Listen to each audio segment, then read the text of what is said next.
না, এরকম মনে হয় নাই। যেটা হয়েছে আলহামদুলিল্লাহ, হয়তোবা হইতেও পারতো এটা, বাট এটা আমার হাতে নাই।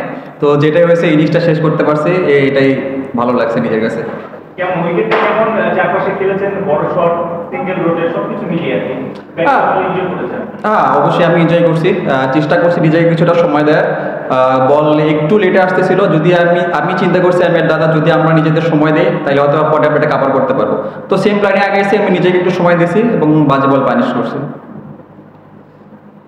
আজকে 7টা ছক্কা আমাদের 29 ছক্কা হয়ে গেল। আসলে বাংলাদেশের মধ্যে এই একজন ছক্কা দেখো বিপিএলে যদি হিসাব করি তাহলে শুধু একজন আছে করে ফেস দিয়ে যদি প্লেঅফ খেলতে পারে তাহলে 3টা থেকে 5টা ম্যাচ খেলা সর্বোচ্চ 5টা ম্যাচ যদি প্লেঅফ খেলে তাহলে আসলে গেইলের ছক্কা রেকর্ড আসলে চোখ থাকবে, কিন্তু 30-35 ছক্কা গেলে দিতে হবে।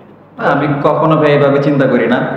জাস্ট আমাদের সামনে 2টা ম্যাচ আছে, 2টা ম্যাচ আমরা কিভাবে ভালো শেষ করতে পারবো সেটাই প্ল্যান থাকবে আমাদের। সবাই সেভাবেই চিন্তা করতেছে, যদি হয়ে যায় হয়েও যেতে পারে, বাট আমি নর্মাল যে প্ল্যানে খেলি সেম প্ল্যানে খেলার চেষ্টা করবো।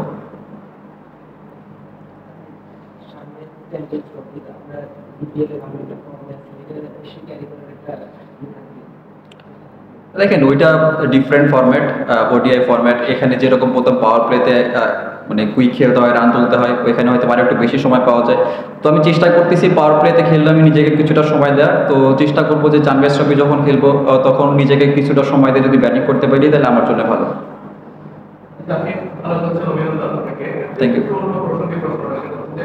এবারে বিপিএল কিছু ওয়াইড নিয়ে একটু আলোচনা হচ্ছে, একটু সমালোচনার কথাবার্তা বলা হচ্ছে কিছু।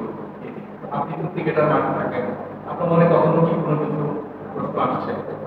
না, আমি এরকম কখনো ওয়াইড, এটা পার্ট অফ গেম, এটা হইতেই পারে, বাট আমি কখনো এইভাবে দেখি নাই। কারণ ওয়াইড হইতেই পারে এই বিষয়ে আমি কোনো কমেন্টস করতে চাইতেছি না, কারণ it's a parts of game.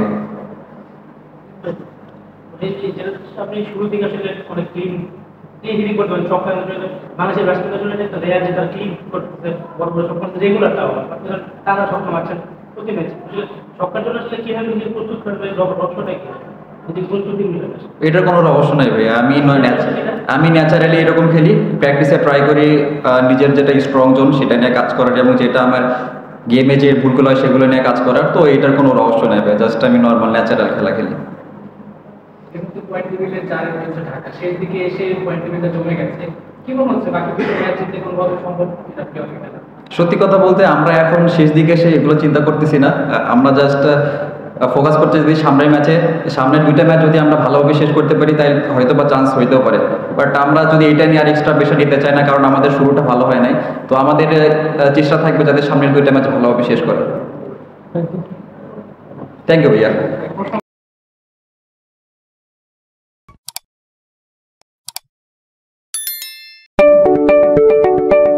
আপনি কি ফটোগ্রাফার খুঁজছেন? আমাদের আছে এক ঝাঁক অভিজ্ঞ ফটোগ্রাফার, সেই সাথে আমাদের আছে সরকারি ও আন্তর্জাতিক প্রতিষ্ঠানের সাথে কাজ করার এক বিশাল অভিজ্ঞতা। আমরা কর্পোরেট, মডেল, প্রোডাক্ট, ওয়েডিং, জন্মদিন সহ সকল ধরনের স্পোর্টস ফটোগ্রাফি সর্বোচ্চ কম মূল্যে করে থাকি। এছাড়াও আমাদের আছে নিজস্ব স্টুডিও। তাই আপনার ফটোগ্রাফির যে কোনো সেবা নিতে আমাদের সাথে আজই যোগাযোগ করুন।